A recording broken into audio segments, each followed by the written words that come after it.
If you've got any questions. Dave?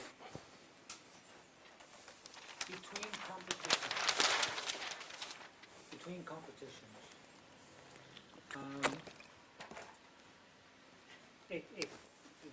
the outdoor season in particular can be quite a long time. Plus the fact that you want to do well. You know, most athletes have got to peak for the trials.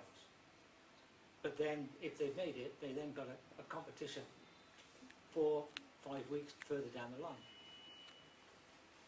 So, what's your thoughts on after a competition and before the next competition? That, you know, thinking in terms, your problem is you've got short and long term aims there. You know, you want to do well at the next competition, and depending on your level, it might be Golden League or it might just be a club meeting. But then you've got to have your eye on the long term as well. What have you got? Any, you know, is there any pattern or is there any sort of principles that you apply between these competition dates? Yeah, I think the first thing I think is really important is to figure out that from the time your athlete starts to run fast in training to the major championships, how long is that? And I think what I definitely learned this year is that the period I had from him starting to run fast in training to the championship was too long. So I think you've got to be very careful about the time that you start, you know, the big workouts. And then between stuff, I think it's figuring out, for me, is how many days is the athlete going to need after a particular performance. And I think it's trying to model that thinking forward rather than looking back. So one of the things that we've started to do a lot of is using guys spit in a saliva tube twice a week. We get a bit of data from that. But one thing is it tells us testosterone and cortisol levels. And what we found is that as soon as a big performance comes on, testosterone starts to go and cortisol comes up. And, you know, we figured out that between him running 991 and going to the world champs, that crashed for about 3 weeks. This went all over the place. His adrenals were all over the place. It was unbelievable. It was such a crash. And, you know, it was to do with a lot of stuff. It was to do with the fact that Tyson Gay and Asafa Powell got tested positive in the 24-hour period after running 991, which then put a lot of pressure on him. You know, every agent in the world phoned them up in that period, you know, in a week after the performance, trying to, you know, sign him and all the rest of it. And this started to happen. It shocked me. Unfortunately, at the time, we weren't getting results back, you know, every week. It was like we were doing them, and then 3 weeks later, the results would come back.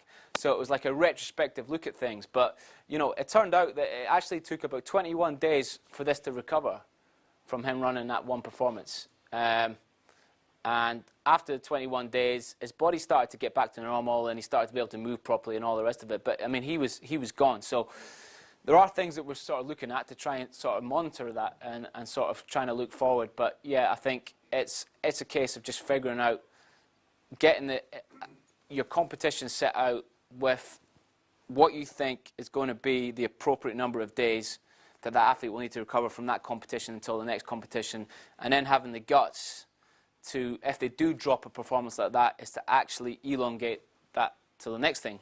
You know, one thing we should have done definitely this year is when he ran 991, we should have pulled out of the London Diamond League immediately. But we didn't. And we went there and we couldn't run because this was all over the place. The guy couldn't even step on the track, couldn't even put his spikes on properly. He was all over the shop. And, you know, it's one, having a good idea, a rough estimate in your head about the number of days between competitions, but then having the flexibility to change that as you go along.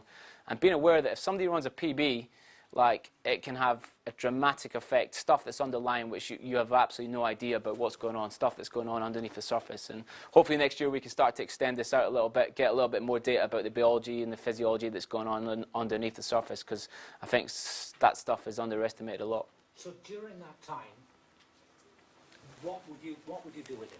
So, Say send him on holiday, or in there and do some So, sensible like, work with him? like this year, basically we had a strategy in place that, let's say you raced on Saturday, Sunday would be a day off. Monday he would come in and he would just do a warm-up. Tuesday we come in and do tempo. And in this time frame here, we would, we've got a big setup in terms of physio. The chiropractor would check him out. He'd get acupuncture. He would get a massage. He would get in the sauna. And we'd have that as our main recovery block. And then Wednesday, we'd give him a day off. And then Thursday, we would then think about doing a running session there. And we had that strategy going on right from the get-go. So 1, 2, 3, 4. We have 4 days before we actually think about doing something. And then something, normally that would be something in the weight room to wake his system back up. Because that also helps with the testosterone cortisol thing. To have little blocks in the weight room which kind of help sort of bring that up. And then also getting back into moving and running. But, we probably, Thursday, Friday, we'd probably get his spikes back on at that point. And he would do some excels. And that would be 1, 2, 3, 4, 5, 6 clear days. We're allowing his system to recover and get back. And I think... So you wouldn't race him every week? No, absolutely not. Absolutely not. Not the speeds he runs at. Now, this model, that worked for us. And he ran about 4 PBs in a row with this being enough recovery. Is when he ran the big PB that this wasn't enough recovery. But I mean, the other thing that we do a lot is as soon as somebody lights it up, as soon as somebody's system is up here, we're immediately trying to bring it down, because the faster you can bring it down, the faster that we can get on top of things. So as soon as he runs quick in training, we do acupuncture to bring down his nervous system, to switch up the sort of recovery process. He goes in the sauna, and then the sleep after that one session is absolutely crucial. So he needs to get a good night's sleep, and it's building all that stuff into your training process. So, and then as soon as we start to sort of approach sort of faster session, we're doing certain types of thing the day before to get his system ready to go for that sort of session. So this is a guy, sorry. Yeah, no, it's all right. This is a guy who's gone and borrowed his nervous system from God. Hmm? God might want it back at some point. Yep. But if he's not running so much on his nervous system, he's an 800-metre runner or a 400-metre runner or something like that, it's not necessarily the same.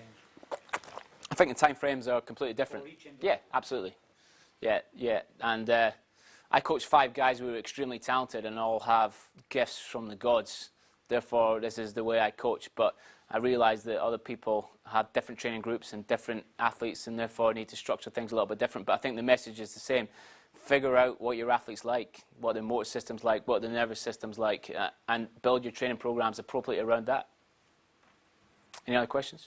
Yeah, with regards to controlling intensity, so on the track, so these guys like to run fast, they feel they Yeah. great sessions when they run quick. What variables do you use on the track when you're trying to just hold them back a little bit, but still play to their psychology, they feel they're training I think it's, yeah, I mean, the biggest thing is rep length. When I don't want them to run fast, they won't pretty much go over 30 to 40 metres. We keep it short. See, the thing is, like, these guys are always going to run fast. Like, if I put him in the track, he's been off for 6 weeks. He comes back in this week. If I put him on the track and said, okay, you're going to do 60 metres right now, he would run like 650. He would put it out there because he's ready to go 12 months of the year. My job as a coach is to try and make sure that time comes at the appropriate time, at the appropriate place, and we time it right. But, I mean, his system's incredible. He'll come back within 2 weeks, he'll be ready to go. He'll be able to run a full indoor season. Now, what I've got to do is try and make sure training is presented in a certain way to his system, his physiology, his biology, which allows that top performance to come when I actually want it to come. So the problem I've got to do is, all the time, is like Matt's saying, I need to find ways to do it. And the biggest thing is rep length. As soon as I go past 40 metres, I'm in real difficulty, because he's starting to generate speeds which are approaching 11 metres per second.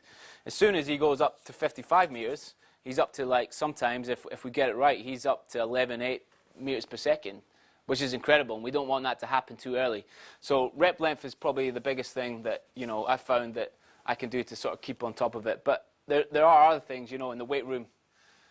There's certain things that you can do strength-wise to kind of keep things, you know, making sure that the athlete is doing a bit more training load in the gym, which then makes sure that the track isn't going to be automatically out there. But it's building your program in such a way that you're building layers on top of your program, and then you're gradually pulling them aside and unpeeling it at the right time at the right place. And that's the secret. It's trying to make sure that you wrap them up, and then slowly just peel away, and then you present them at the right time, the right place, and they produce the performance that you want.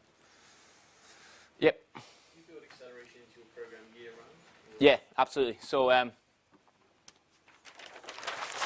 acceleration-wise, you know, like I said, the guys have all been off for 6 weeks, and they'll come in tomorrow, and then, you know, they'll accelerate twice in this training week. And one of the things that we try to do is we have an acceleration sort of progression. You know, we get a guy, we use the hills to set up, you know, sleds. This is our one stream that we've got, which then goes into blocks. And then the other one we've got accels and flats, which move into longer accels and flats, which move into spike runs.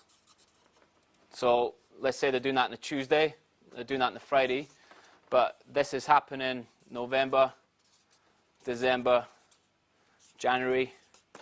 This is talking about the indoor season now, and this is the same.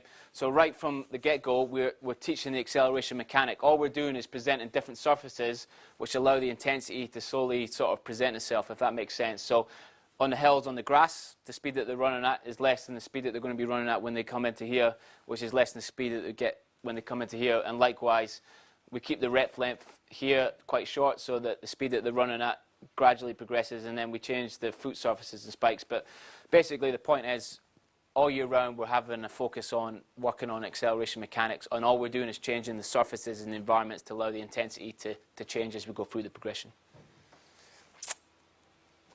Yep. Like, going back to the neural thing, like, you make a really good point about that, and obviously, like, trying to make sure that the neural system's recovered by the time you start racing here and competing. I think it's a big problem in athletics, so it's going to get racing really well. Not really. I think the biggest thing we're trying to make is make common sense decisions about training programs. I think that's the best training aid you can possibly have, is to make common sense decisions about recoveries and training programs and all the rest of it. And I think, you know, that's all we're looking at. And all the other stuff is just icing on the cake. So, you know, bringing in things like acupuncture to help downregulate the nervous system is just icing on the cake.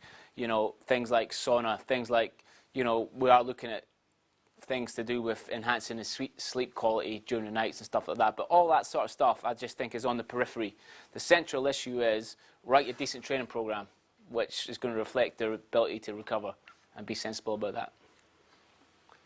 Yep. So if you're saying the likes of James, if he runs 991, Yeah. progressive heats in the World Champs or Olympics, he's going to have to run those times to reach the final. If he's got to run a final a few days later and he hasn't had the 6 days that he needs, how do you get around that? Absolutely. It's a great question. It's a question everybody asks.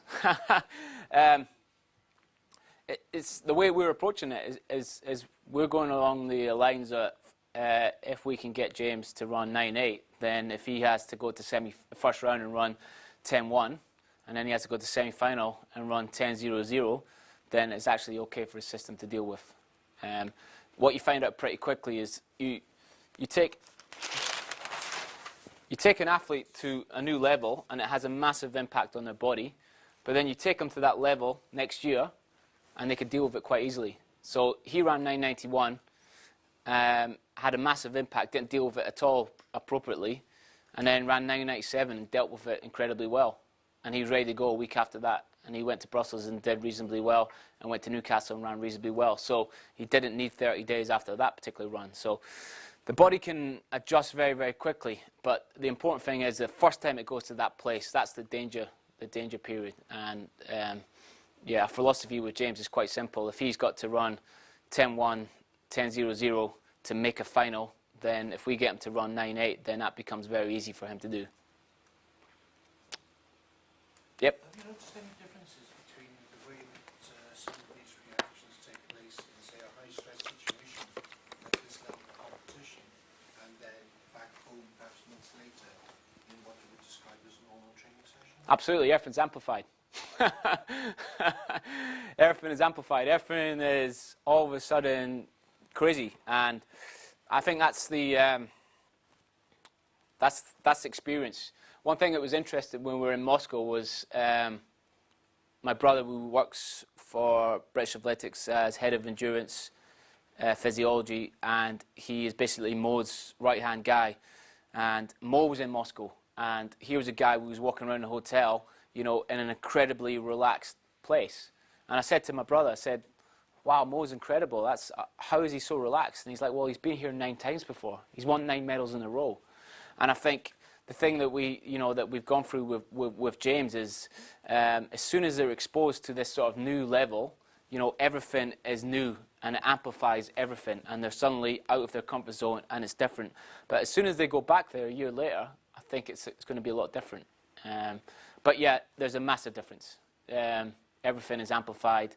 All the stuff we've been talking about is probably elongated. In training, those sort of recovery days are not needed because things aren't quite as intense. It's all the stuff that's happening off the track, which I think is what you're referring to, which is you have to take account for, and it's not just the training. Yep. Something you said earlier at the start of your presentation about having a Ferrari and working it like Ford Focus. See a little bit of with sprinters in Britain in, Yeah. in these big volumes. What would be the furthest distance you'd have James running in training? 120 is the farthest we've gone. We're progressively edging that out. You know, in year 1 in 2012, the farthest distance he ran before he raced was 80 meters. The year later, the farthest distance he ran before he raced was 120. So we're starting to get a progression in how we do that. But we're being pretty sensible about the way that we approach that, and also taking a long-term approach about it. You know, we could quite easily, you know, fill him up with 120s, 150s, and he would feel great about life, and I'd feel great about life, and he'd go out and he'd have a great couple of races, but the wheels would come off pretty quickly. So, you know, we're definitely taking the short-term route with that, and we're looking to progressively build them up.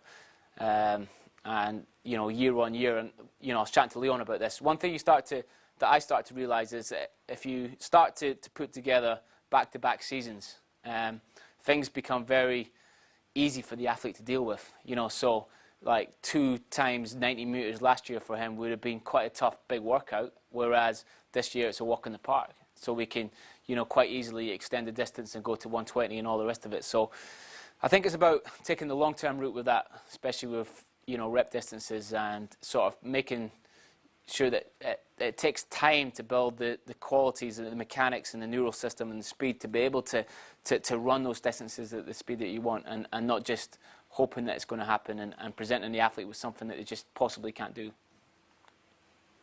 Yep. We're a bit behind schedule, guys. I don't really want to cut this short. I'm assuming, Steve, will you stick around for a bit and take me one-to-one? Yeah, absolutely. We'll do that. In which case, I'm going to wrap it. But can I ask a final question, and then I'm going to make a couple of comments? Yeah. It's going to be a short answer question, I think. 2012, for this guy, 2 times 90 meters was a tough workout. Is that what you just said? Yes. Great.